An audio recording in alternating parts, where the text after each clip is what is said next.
her de senere år, så er det blevet min kæphest lige at gennemgå trækplanterne lige her til at starte med i foråret i hvert fald, hvor det er til at overskue, hvad der kommer. De er faktisk på vej. De første, jeg tog billeder af de første kirsebær i går. Pilen er stort set afblomstret rundt omkring. Der er nogle få steder, den stadigvæk er der.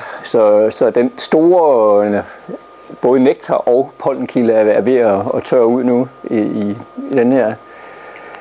Mælkebøtten, den er der altså ikke nu. Jeg tog et billede af den, og hvis man lige holder øje med det, så kan man ganske få steder se åbne mælkebøtter. Men kigger man nøjere efter, så kan man se, at de står der på spring og får noget varme nogle dage, så kommer de før rapsen. De når det lige at komme før rapsen. Mirabellen kan I se rundt omkring nogle få sene buske blomster stadigvæk, men ellers er de stort set afblomstret nu. Der var lidt snak om, da mirabellen begyndte at blomstre der i midten af marts, om de overhovedet blev bestøvet. Men jeg tror faktisk, der har været så mange flyvedage for insekterne, så de er faktisk blevet pænt bestøvet i år også. I hvert fald er de fleste af dem visnet nu. Så man står faktisk nu, anemonerne er stadigvæk fremme, og det er en god pollenkilde. På pollenkilder, så går vi stadigvæk og venter på mælkebøtten, fordi det er blomst nummer 1 nu. Selvfølgelig rapsen er jo ikke at foragte, men mælkebøtten betyder virkelig meget for bierne nu her. Med pollen af god kvalitet og masser af nektar at hente. Anemonerne, der henter de kun pollen. Den giver ikke nektar, men der er masser af anemoner. Altså, det kommer til på, hvor man er henne. Nu her i vendepunktet har vi i hvert fald masser af anemoner. Og de er en god pollenkilde. Sidste år, lægger man lige årstallet også, 27. april, der så det sådan her ud, og 4. maj var de stort set ikke engang sprunget ud. Og nu her, 12. april, der så det sådan her ud. Så altså om en uge, så står de i fuld blomst, fuglekirsebærne. Også en god nektarkilde i hvert fald, delvis også pollenkilde. Og først og fremmest er det så massivt, og de allerfleste har det i nærheden, ligesom mælkebøtterne. Så det er virkelig noget, der betyder noget fra nu af. Og så er det, man begynder at kunne kalkulere med, at de sidste fodertavler, at man kan nøjes med 1 fodertavle som reserve, og så sætte kunsttavler i ellers. Slåen, stærkt på vej, men det var lige mindst en uge nu, før den er der. Den står også næsten overalt. Også en både fremragende nektarkilde og fremragende pollenkilde. Men det er jo egentlig sjovt, fordi den plejer tit at før mirabellen. Slåen. Kommer den før mirabellen? Det har jeg ikke været. Nå, okay, det har jeg ikke været ude for. Nå. De år, jeg har taget billeder, har den altid kommet efter mirabellen i hvert fald, men ja. Jamen det er sjovt nok, at den kommer så sent, som den gør i det hele taget. Det er det faktisk. Jeg kom lige forbi en birk med de her rakler og slog det op for en sikkerheds skyld, og det er faktisk en pollenkilde. Så skulle det svigte helt her i overgangen mellem den afblomstrede pil og mælkebøtterne, så er der altså og pollen at hente i birken. Og prøv lige at lægge mærke til plusset. Der er ikke ret meget pollen, men det pollen, der er, har en god næringsværdi. Så birk er også en biplante. Det er egentlig ikke ret mange af os, der har haft det her i år med de her små bifamilier, der har overskidt stadet, og altså de allerfleste har vist haft en rigtig god udvikling, så det skulle kun være sort uheld, en blokeret flyvespalte eller sådan noget, der har kunne gøre, at de laver det her nummer.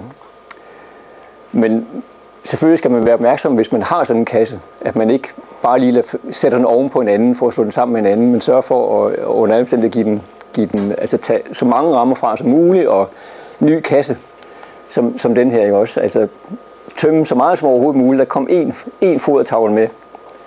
Det var sidste år, tror jeg, den familie var der.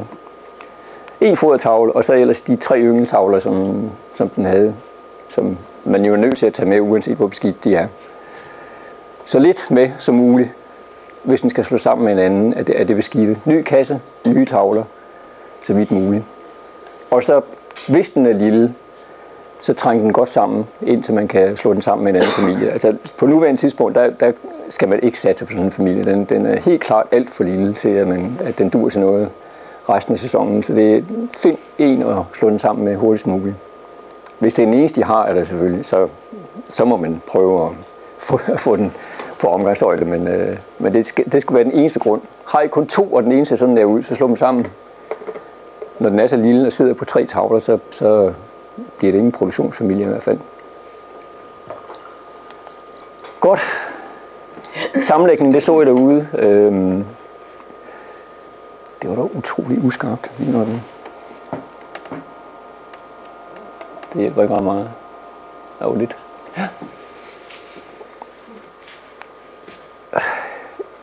Men jeg kom jo temmelig nemt om med den der. Jeg har egentlig indtil her de senere år været ret ræd for det her med at finde sådan en dronningscelle tidligt på foråret. Fordi, hvad sker der, når jeg slår den sammen? Men jeg må indrømme, at jeg får mere og mere mod på det der med bare at sætte dem ovenpå med dronninggitter imellem, og så lade bierne selv afgøre det. Så meget, så jeg nu siger, at gør det bare. Altså, der skulle ikke være nogen problem i at slå dem sammen. Bierne skal nok vælge den rigtige, hvis de får tid til det, med dronninggitter imellem.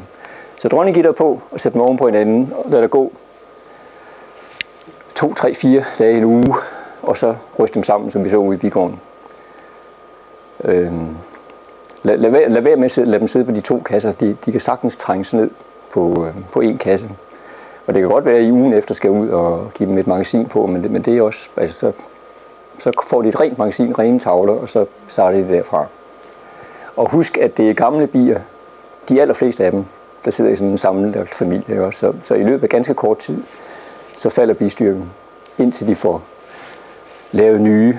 Men som det er nu, foren dem hurtigst muligt, fordi det er nu, der er brug, de gamle bier kan bruges. De kan bruges til at fostre nye bier op, de kan bruges til at hente pollen ind, nektar, og sørge for at få nye bier op. Om 14 dage, der er de stort set ikke noget værd.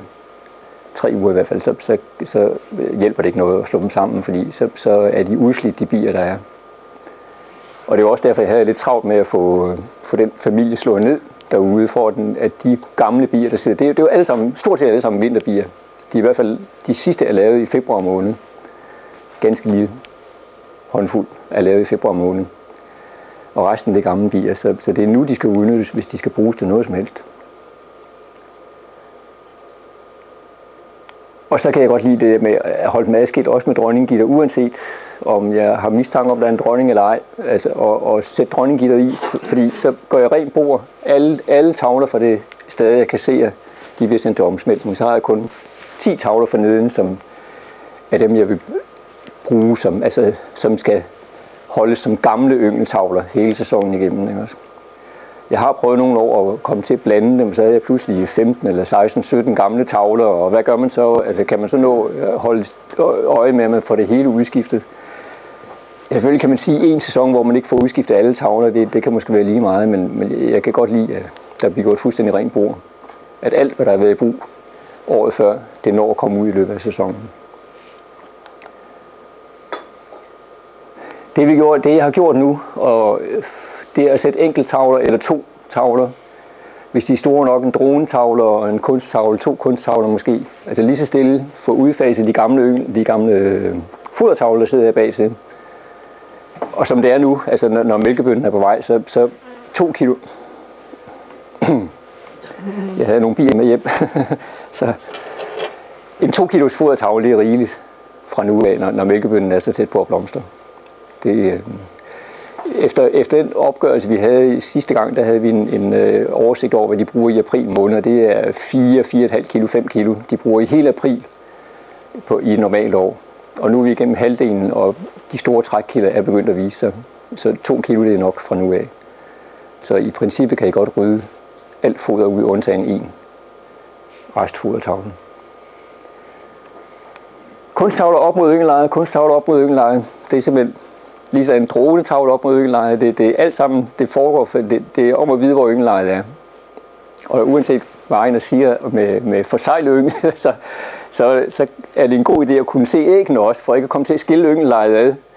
Fordi at sætte den foran en ægtavle, det skaber uorden i deres system. Det er bedst at bygge ud simpelthen bagud og holde deres yngleje samlet, så de ikke pludselig skal til at springe en ny tavle over for at komme om og pleje ynglen om på den anden side af den tavle. Så hvis man overhovedet kan se de ægtavler, så er det en god idé at lede efter dem. Ellers klarer bierne det nok, hvis man overser en ægtavle. Kunsttavler, det er også lidt at gøre med, at det er måske mest, når trækket for alvor kommer i gang, så er det vigtigt at udvide med kunsttavler, fordi bierne fylder lynhurtigt, i udbyggede tavler bliver der lynhurtigt sat nektar, og så er der ikke plads til dronningen.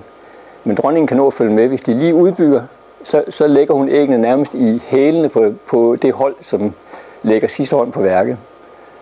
Så hun har størst chance for at følge med, hvis det er kunsttavler, man sætter til. Hun har faktisk bagkroppen nede i... Det var en 2 dage gammel kunsttavle på et tidspunkt lige på starten af maj for et par år siden, hvor der var rigtig gang i dem. Der 2 dage efter havde jeg tavlen oppe og så hende gå rundt og lægge æg i det der, jeg havde sat til 2 dage før. Så det kan, når det skal være, så kan det gå rigtig, rigtig stærkt. I lagde mærke til de tavler, vi havde oppe. Der var meget få af dem, der var særligt udbygget. Der var en af dem, tror jeg, der havde udbygget begge de tavler, der var sat ned også, og de fleste af dem havde kun bygget den ene ud. Og på grund af den her kulde, der har været lidt stillestand i udviklingen i bifamilien, på grund af den kulde, der har været. Gamle fodertavler ud. Rigeligt med foder, det er jo så stadigvæk, altså sådan en tavle som den her, der er fyldt, den vejer 2,5 kilo, og det mener jeg, det skal være rigeligt fra nu af, som sikkerhed. Tavle fyldt med bier. Det er det næste trin, og det når vi til inden næste møde. Rigtig mange af os når til, at vi skal sætte magasin på inden hvad bliver den 14 dage fra nu af, 28. Ikke også? Det er næsten helt sikkert. Stort set alle de velfungerende familier skal have fået magasin på om 14 dage. Det er en kasse, der ser sådan her ud. Altså 9-10 tavler, godt fyldt med bier. Den nemme måde, det er den, jeg praktiserer og ser ovenfra, ikke også? Bier i alle, efter man har pustet røg ned. Bier i alle tavlegaderne. Den nemme, det er den her med at sætte en kasse med 10 kunsttavler ovenpå. Og så lader bierne selv finde ud af det. Jørgen han plejer at sætte en fodertavle op foran, for at lokke dem op. Men altså, jeg synes, bierne de har det fint med, at man sætter 10 nye tavler på. Så, og først og fremmest så kan jeg vældig godt lide, at så slipper jeg for at holde øje med, hvad det var for en, der var en gammel fodertavle. Og, så nu ved jeg, at alt det gamle, det sidder nede i det nederste magasin. Så den nemme løsning i hvert fald, sætte en helt ny kasse ovenpå, og så lader bierne selv tage det i brug. Ganske kort om princippet. Det er den der kasse 2, vi sætter ovenpå. Og næste trin, når der kommer rigtig gang i det, og bierne har fyldt anden kasse, så er det, man sætter dronninggitteret på her, 3. kasse, 4. kasse osv. Og så først, når man når hen i juli måned, bytter man om på dem, og det er så de gamle tavler, vinterkassen, ikke også? Den kommer så ovenpå med dronninggitteret her, og så bliver den til honningmagasin, ganske kort fortalt. Og det er så der, jeg kommer af med alle de gamle tavler, fordi jeg fanatisk holder de gamle tavler nede i den oprindelige kasse. Så er jeg sikker på, at alt det gamle ryger ud. Den der øvelse, den vender vi tilbage til. Trustedet, det er nemt indtil videre.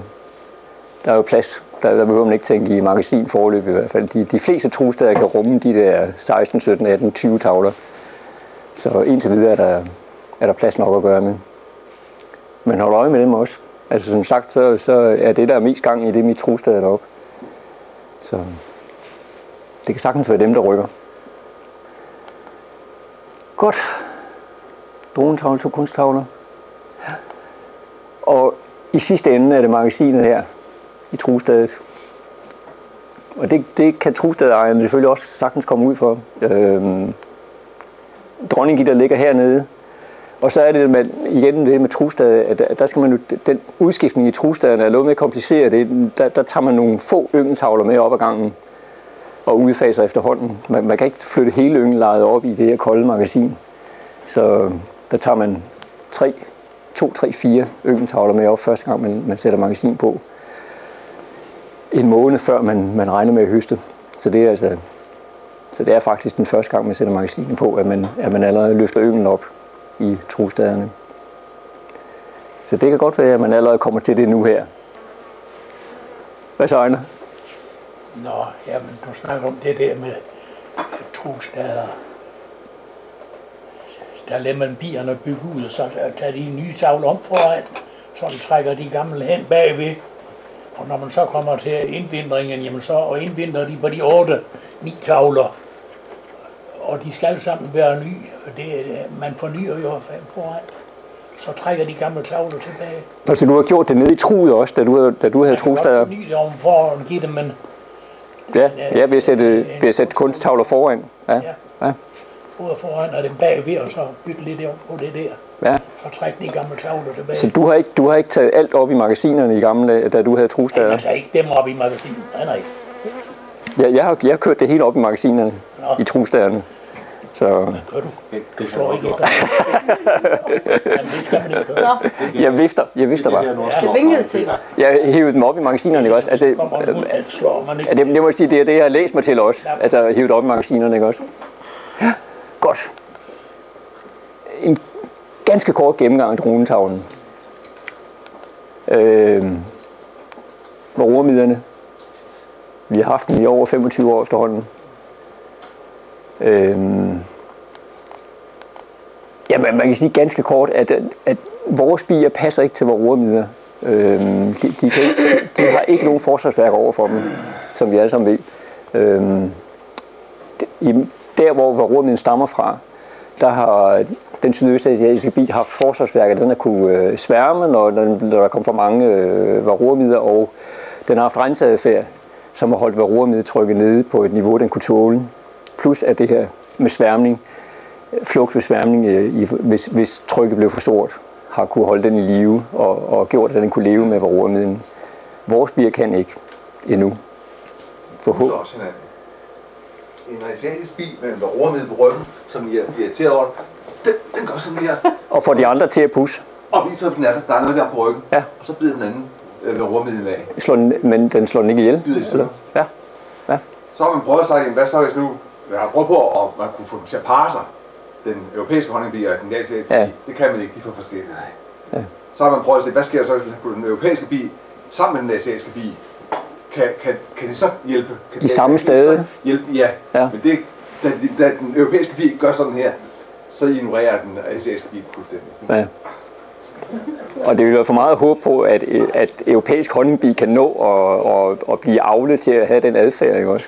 Det er ikke noget i generne. Nej. Så det kan den ikke få. Nej, det må jo være noget i generne, ikke også? Ja, det er noget i generne. Ja, for dem, ja. Det ville være ganske fint, hvis vi lige kunne give dem sådan lidt au pair-bier. Ja, til at lære det, ikke også? Ja, det er ærgerligt nok, at det ikke kan lade sig gøre. Men nogle ganske få grunde til, at man bruger dronetavlen, det er, at man siger som tommelfingerregel, at dronelarver tiltrækker 8-10 gange flere varroamider end arbejderynglen. Og det er faktisk på grund af det her, I kan prøve at se, arbejdeynglen forsejler i 12 døgn, og i 14,5 døgn for droneynglen. Og de 2,5 døgn, det er faktisk nok til, at der i gennemsnit bliver parret en hel varroahund mere, 1,6 og 2,6, og det, alene her ligger der en voldsom selektion for varroamider, der opsøger droneceller. At der er en langt højere succesrate i dronecellerne. Så det er sådan set derfor, man har fået øjnene op for at bruge det her med droneynglen-fratagning. Den er meget højere succesrate. De 3 tavler, de 3 slags, det har lidt at gøre med, hvor tit man vil i bigården. Ikke? Også den jeg satte i derude, den skæres hver uge. Det er jo et spørgsmål om at holde sig inden for de 20-21 dage, som dronelarvens udviklingstid er. Man må endelig ikke nå til et punkt, hvor dronelarvene udklækkes, fordi så har man opformeret varroen i stedet for. Så bruger man en hel tavle, i praksis betyder det at have en tavle med almindelig arbejderbygge i den ene side, og så en tom tavle i den anden side. Man kun har en halv tavle siddende.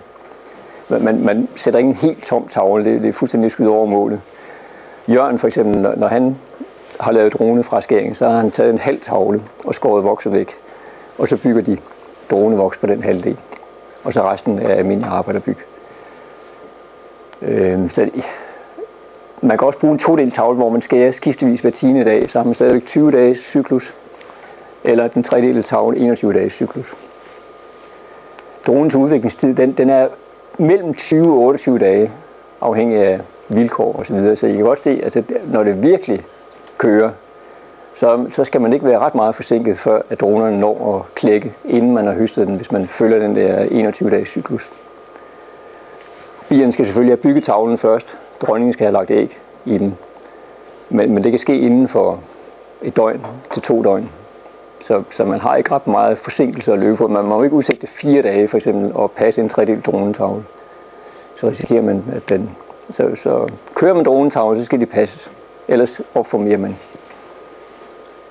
Det gør man det, Peter, fordi de bygger jo også droneceller på de andre tavler. Ja. Så det kan godt være, at vi kan ikke sige, at vi opformerer ved at have en dronetavle. Jo, hvis du lader den bryde, så får du væsentligt flere varroer. Der vil også være nogen, der bryder. Ja. Der sidder ude på kanterne af de andre tavler. Ja, men de vil jo bryde under alle omstændigheder. Ja. Hvis du får et tilskud fra den dronetavle, der bryder løs, ikke også?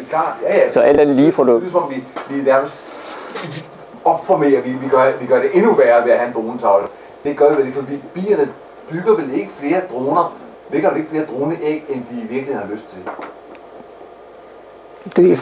Hvis vi ikke rørte dem, så vil de bygge det samme antal, mener du? Ja, det... Bare alle mulige steder, ja.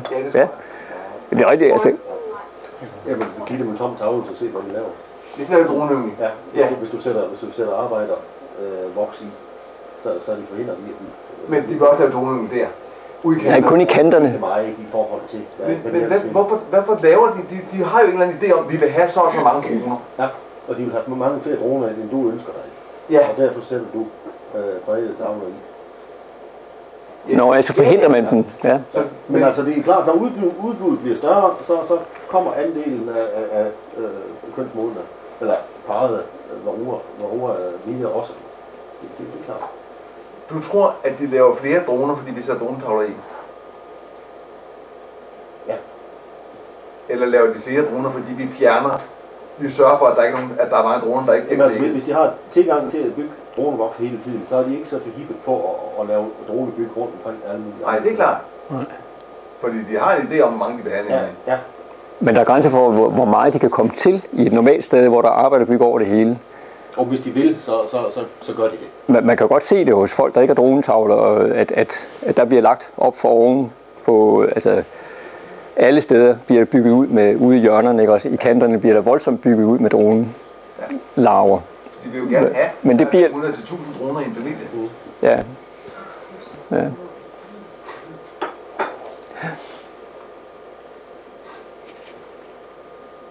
Ja, det korte og det lange, altså hvis ikke man skærer ud, så får man den modsatte virkning af, hvad man vil have. Så får man ikke en minimering af varroer, så får man en plus i stedet for. Ligesom du ville have fået, hvis ikke du havde gjort noget. Jamen, du har gjort noget. Ja, men jo. Jeg har gjort noget. Ja. Og hvis du sømmer og fører det til ende, så får du nok for mere. Ja. Det er uomtænkeligt. Men altså, hvis ikke man sætter noget i, og det er en bistamme, som elsker at lave dronebyg, så gør den det. Og den kan godt lave sådan en stor plantage på en tavle. Ja, på en arbejderpræget tavle, ikke også? Ja. Det har jeg også, altså, ja. Det er godt nok lige der, men de vil have droner, så bygger de om. Jamen det har jeg også set, når jeg kom for sent med dronetavlerne. Det er sådan nogle dronningavler, der er alle mulige magtprøver at få sorteret fra, fordi... Ja, dem der laver forkert byg midt på tavlerne, og ja. Yes. Jamen, jeg har også set det flere altså nogle år, når jeg trods alt kom lidt for sent med tavlerne, at de så begyndte at lægge voldsomt meget droneyngel. Men det er jo nu mest ved de der forhøjede låg, altså inden for arbejdercellens vægge, ikke også? Og så med det stærkt vælvede låg, at de begynder at lave droner midt på tavlerne. Tilsætning, jamen det er jo lidt, som jeg sagde før, ligesom kunsttavlerne, ikke også, op ad yngelejren. Og det lyder egentlig fornuftigt nok, det Jan sagde ude i bigården, det du sagde med, at man holder yngeltavlen i udkanten af yngellejet. Dronetavlen. Ja, dronetavlen i udkanten af yngellejet, ja. At det egentlig er der, og lidt ligesom at bierne også laver dem i udkanten af tavlerne, ikke også? Altså de er mest tilbøjelige til at lave droneyngel i kanterne af yngellejet. Og den tendens kan vi lige så godt følge og holde. Altså ikke sætte den ind midt i varmen i yngellejet, men holde den lidt i udkanten. I Trostad der er det nemt også igen. Der er nogle ting, der er betydeligt nemmere, nogle få ting, der er betydeligt nemmere i Trostaderne, må man sige. Så dem glæder jeg mig over hver gang. Resten af tiden synes jeg egentlig, det er ikke så nemt at have med Trostaderne at gøre, altid i forhold til opstablingen. Nogle eksempler på 4. maj sidste år. Det var faktisk den første, altså der kom dronetavlerne meget sent i, fordi udviklingen i bifamilierne var så langsom. Så det var faktisk den første høst. Det var 4. maj sidste år. I 25. april, der så den sådan der ud, den første. Og så har vi nogle af dem her. Så det er egentlig et eksempel på en familie, en dronetavle, der sætter i en familie, der overhovedet ikke er parat til dronetavle. Så ser det sådan her ud. Og det er arbejderbyg. Alt sammen, og jeg tror faktisk hele den her tunge også var arbejderbyg. De var overhovedet ikke parat til dronetavlen. Og det minder mig om at huske at skære dem væk. Hvis I kan se, det er arbejderceller, de små celler, så skærer det væk med det samme. Også hvis det er inde i sådan en tavle, hvor selvom der er lagt æg i den, altså ud med den, det er ikke arbejder, man skal have i dronetavlen. Så og sørg for at skære det væk, mens der kun er æg, så de kan bruge kræfter på at få lavet dem til larver og nå langt med dem, inden I skærer dem væk. Godt. Ja. Det med fraskæringen, det kommer vi tilbage til. Det når vi de fleste af os alligevel ikke. Så det er vi altid toger rundt i med, hvordan det er, hvad rytme er, hvordan man når ind i en tredelt rytme.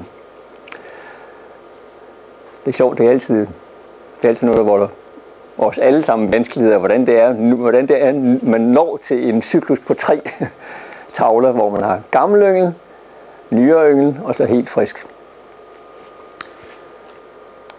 Ja, dem er der beskidte kasser. Så er vi stadigvæk et pænt lag af Virkånæs til desinfektion, hvis det har været virkelig slemt. Så er det en god idé at gå det efter med. Virkånæs er oxiderende middel. Altså det er noget, som man kan bruge som økologisk biavler og så videre. Der er ikke noget beskidt kemi i det, kan man sige. Ja. Så noget, der efterlader uønskede rester i bistedet. Og så vil jeg opfordre jer alle sammen til at sørge for at få registreret jeres bigård, hvis I ikke er, så ind på CPR-registret og krydse bigården af. Det er blandt andet, når I skal have syne bier, så er det faktisk nu til dags den eneste måde for at få synsattester igennem for alvor, det er gennem det her system. Og når man først har prøvet den nogle gange, så er det ikke så kompliceret, som nogen giver indtryk af. Og hvor tit skal man skal have sine bier syne? Aldrig. Hvis man først, altså, jeg har fået syne mine bier, fordi jeg har skulle sælge bifamilier. Mm-hmm. Men det er det eneste tidspunkt, jeg har fået syne min bigård. Mm-hmm. Det er, når jeg skulle sælge nogen. Altså, ellers er det kun den oprindelige bifamilie, jeg anskaffede mig tilbage i 2001. Mm-hmm. Så hvis man har sine bier stående et fast sted, mm-hmm. så skal man ikke have dem syne. Mm-hmm. Med mindre enhver flytning, ja. Mm-hmm. Salg af dem. Og snart de bliver flyttet uden for matriklen, så skal de synes. Men når man laver en ny bifamilie i samme sted, selvom de nye familier de kommer 100 meter væk? Ja, så længe det er inden for din matrikel, så er det i orden. Okay. Så skal du ikke gøre noget ved det. Ja. Ja. Men når du køber en familie? Når man køber en ny familie. Så skal du være registreret faktisk. Ja. Fordi at ham, du køber den af, han har pligt til at udfylde flyttepapirer. Mm-hmm. Og det kan han kun gøre, hvis han ved, hvor han skal flytte dem hen, altså at du er registreret. Mm-hmm. Fordi det eneste sted at udfylde flytteattesten nu til dags, det er faktisk på nettet. via den her registrering. Det må det have sælgeren, gjort. der udfylder, ikke? Ja, han skal have ja, adressen. men han skal have adressen, og han skal have en invitation fra den, der modtager bierne.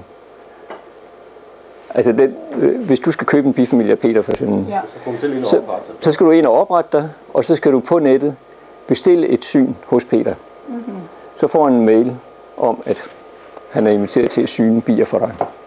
Og så kan han sælge en bifamilie og udfylde det, der skal til.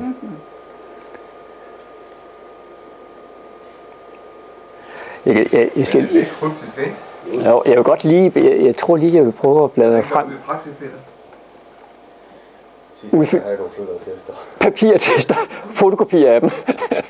Jeg synes, den er svær, at du skal have en ny begynder biavler til at sige, nu skal du gå ind der, og så skal du give mig en invitation, så jeg kan syne dine bier og sælge dem.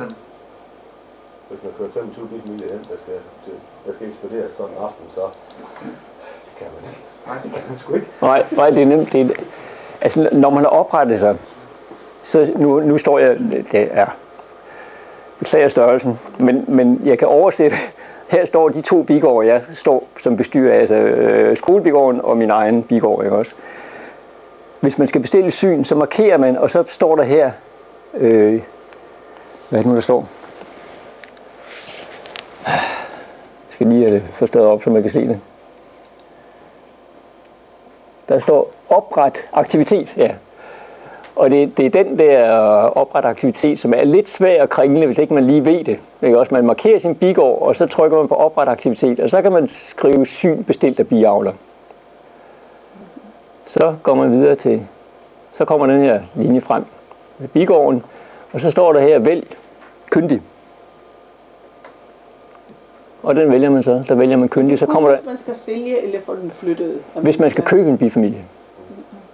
Hvis man skal købe en bifamilie, modtage en bifamilie, så går man ud og inviterer en kyndig biavler. Så trykker man på den der vælg kyndig, og så kommer den her liste frem, og så kan man vælge, de står efter afstand fra ens bigård. Og så vælger man den, der er nærmest, eller den, der er nærmest og gerne vil syne. Og trykker på den og godkender, og så får vedkommende en mail, at nu kan du starte det syn. Hvad gør man, når man syner bierne? Så kigger man efter først og fremmest symptomer på sygdom. Bipestsygdom, varroaskader, bier, der lider af forskellige, altså klare symptomer på virusskader, som er opstået på grund af bid fra varroa. Men først og fremmest bipestsymptomer. Og så har man pligt til at kigge efter andre ting, som er meget sjældent forekommende. Den lille stadebil og sådan noget skal man kigge efter. Men det er vel først og fremmest en bipestkontrol, at man ikke sender bipest rundt i området, uden at der er blevet kontrol over. Altså, jeg synes stadigvæk, det lyder mystisk, at det er den nye biavler, som skal købe sin første nye bifamilie, at det er den, der skal bestille syn. Ja. Det må da være den, der skal Men du sælge kan ikke bierne. komme ind på hans... du kan ikke bare gå ind på en anden mands og oprette noget i en anden mands navn. Det kan du ikke. Derfor er du nødt til at have mandens accept. Der er jo nem idéadgang til det her, så man får overhovedet at komme ind i vedkommendes. Hvis det nu er dig, Peter, der skal sælge, så syner du den selv i lort. Men så lader vi som om du ikke gør det. Så er det vel dig, der skal bestille et syn af dine bier. Nej, for det skal oprettes i din bygård under din NemID og så videre. Så det der, ikke? Altså, du kan ikke bare gå ind. og finder Peter på listen. Du kan ikke bare gå ind og oprette en anden mands navn. Det må man ikke. Kan man oprette sig som bigård, når man ingen bier har? Ja, det kan man. Man kan oprette en tom bigård. Altså det man gør som ny biavler, er at gå ind og sige, her vil jeg have mine bier, og så oprette en bigård med 0 bistader i. Og så kan man bestille et syn hos den. Gå listen igennem og sige, ham der er det, jeg skal købe bierne af. Og så bestiller man hos ham. Nu kommer jeg lidt i tvivl, om jeg har gjort det rigtigt eller forkert. Jeg har fået en bifamilie, der har fået et papir med. Skal jeg gøre andet så? Nej, så er det en eller anden, som har brugt en gammel synsetest. Hvem flytter så de bier fysisk over, eller på papiret over i min bigård? Det er på bisomssygdomsinspektøren. Ja, men ikke via nettet, det kan jeg jo ikke. Nej, men altså hvis du får en papirudgave, Ja. så er den der overlagt til dig. Ja. Og jeg må indrømme, jeg aner ikke, hvad jeg skal gøre ved de der papirattester, fordi jeg kan godt sende dem til Bekryger, men jeg tror ikke, han gør noget ved dem. Nej. Fordi han siger, at vi skal registreres via det der centrale bilgårdsregister. Altså jeg samler pænt papirkopierne, jeg får, men jeg er ikke sikker på, at de når videre. Men altså, der er mangler ved det system. Ja. Nu købte jeg alle Poul Eriks bier sidste år, Ja. og de var oprettet. Ja. Ja, men manden er død, og hans NemID, det er lukket. Tak skal du have. Ingen kan komme ind. Jeg har sagt til Bekryger, prøv lige at finde en løsning på det. Ja, det skal jeg nok. Har du fundet en løsning endnu? Så mødte jeg ham en måned senere. Hvordan? Han har ikke lige haft tid endnu. Der er altså, hvis du vil leve med det, så kan jeg også. Men nu vil jeg bare sige det. Vi kan ikke få den flyttet over i mit navn før vi får fundet en måde, vi kan lukke op på. Og de er ikke flyttet over i dit navn endnu? Nej, det kan vi ikke. Stærkt. Det kan vi ikke. Men jeg modtager gerne papirkopier, hvis man, og altså som nødløsning har jeg lagt en kopi af de gamle flytteattester på hjemmesiden under kyndig biavler. Så hvis man vil gennemføre et syn og ikke kan finde ud af det der med CPR-registeret, så synes jeg, at man skal bruge en kopi af den der attest, sådan at vi i hvert fald at vi kan vise, at de har været kigget igennem bierne, ikke også? Både over for den, der køber bierne, og over for os andre, at vi ved, at der er orden i tingene. Hvis man nu har købt en bifamilie som ny biavler, og man har fået det på den gamle måde med papirblanketten, så kan man jo godt, når man kommer hjem, så kan man jo godt gå ind og registrere sin bigård. Ja. Fordi så er den jo registreret til, altså sådan, at du kan se den, hvis det kommer udbrud i området. Ja, ja. Og det har meget med det at gøre egentlig, at hvis der kommer udbrud, så hjælper det her system, altså udbrud af bipest, det er meget det her system kan hjælpe til, at vi så har meget mere styr over. Jo flere der bliver tilmeldt det her register, jo mere styr har man, hvem det er, man skal kontakte, hvis der bliver konstateret et udbrud af bipest. Fordi man skal Jeg har jo oprettet en bigård, men den står vel egentlig registreret som en svampbigård nu. Der får du bare selv ind og siger, du har ikke. Jamen, hvor har jeg fået den fra? Jeg kan ikke selv flytte den over. Det er jo det, I skal gøre, ikke? Og du kan bare fortælle dem, at nu har du sådan en svang. De spørger ikke, hvor den kommer fra. Nej. Okay. Systemet spørger ikke, hvor den kommer fra, nej. Du kan jo få en svang. Ja. Det må være. Så skal jeg være hans syge. Men når det, altså, nej, nu har du selvfølgelig fået papirkopien i op. Altså, hvis systemet fungerer, så vil der også ligge en dokumentation for, hvor bierne kom fra. Ja. Som det er nu, hvor mange stadigvæk falder tilbage på papirkopierne, så mangler vi det led. Men hovedsagen er, at vi har stående i det her system, at her ligger din bigård. Hvis der kommer et sygdomsudbrud, så er du en af dem, der skal underrettes. Hvis det er inden for 2 km radius. Det er jo bare, det er jo polsk eller et eller andet sprog, man har lavet det der på, for ingen fatter det. Der er meget få, der uden videre kan finde ud af det. Og så en som Peter, der stiller så mange bifamilier, han har en håbløs opgave, fordi han skal have folk motiveret til at invitere sig til at lave et syn. Ikke? Også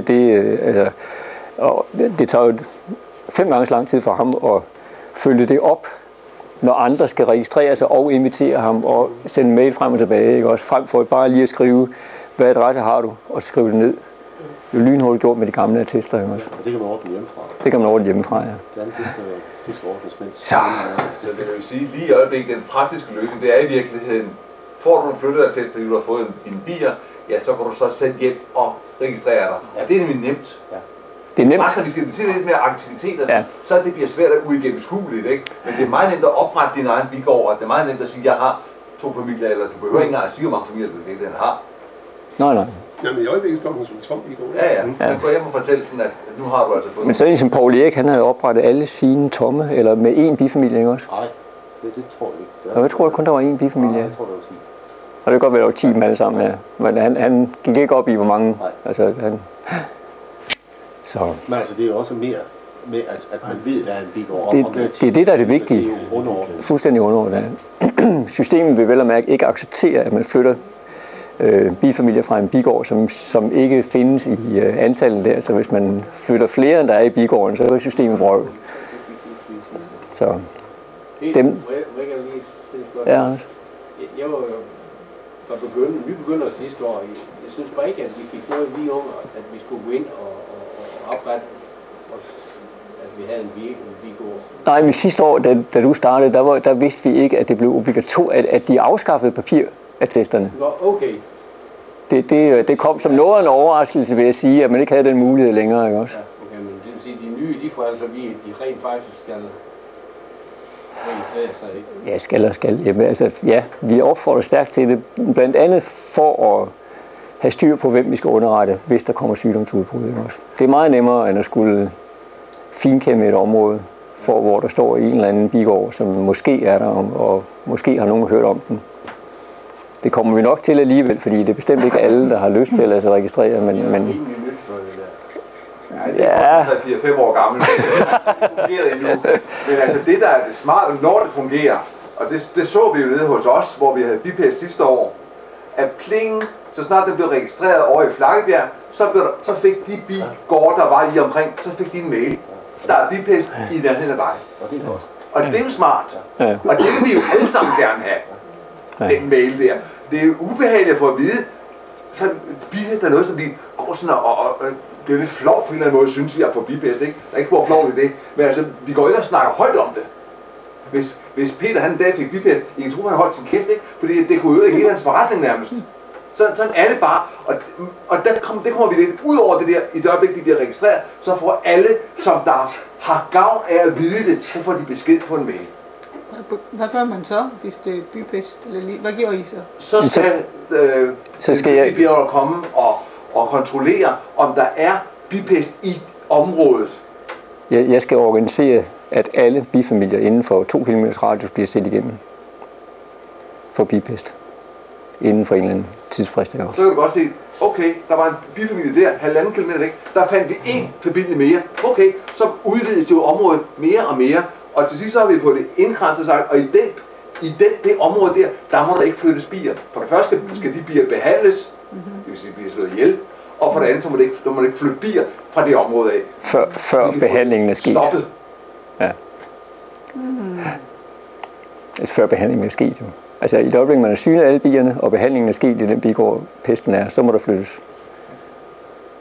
Så det er en forholdsvis overskuelig periode, hvis arbejdet bliver organiseret ordentligt, og behandlingen bliver... Der er en vis karantæne.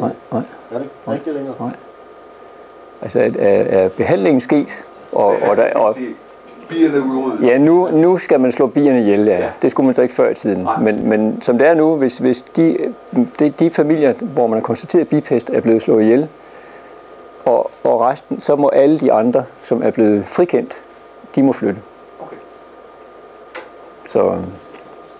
Og det er jo lidt... Ja. Det er lidt forkert, fordi der kan godt stå en familie, som egentlig er smittet, men ikke viser symptomer. Men vi kom nemlig, altså vi fandt ud af det, fordi da der var bipest på Samsø sidst, der satte Jørgen hele øen i karantæne, og gav dem besked på, at de måtte ikke flytte bier i det næste år. Ja. Og den mail fik Per Kryger så også, som vedhæftede, altså sådan, og så var han der som et søm samme nat, som altid, og sagde, at det havde han ikke kompetence til. De måtte gerne flytte deres bier, så snart behandlingen var færdig. Og det er tosset? Ja. Det er tosset? Ja. Men et eller andet sted, man måtte sætte en grænse, ikke også? Og man kan ikke holde folks bier hjemme i halve og hele år, før det andet års syn, hvad det hedder. Ja, altså det er et års syn. Det er et års syn, der er gennemført, ikke også? Og det var egentlig det, Jørgen havde lagt op til. Hele Samsø var i karantæne i et år, ikke også? Så har det været indtil nu. Ja. Men det er jo også fordi, at bipestbakterien kan godt være i en familie, uden at give symptomer. Ja. Og det kan den være i måske flere år, mange år. Og så sker der et eller andet, familien bliver svækket af anden grund. Så eksploderer det, og så står det pludselig med en bipest. Ja. Tydeligt symptom på en bipest.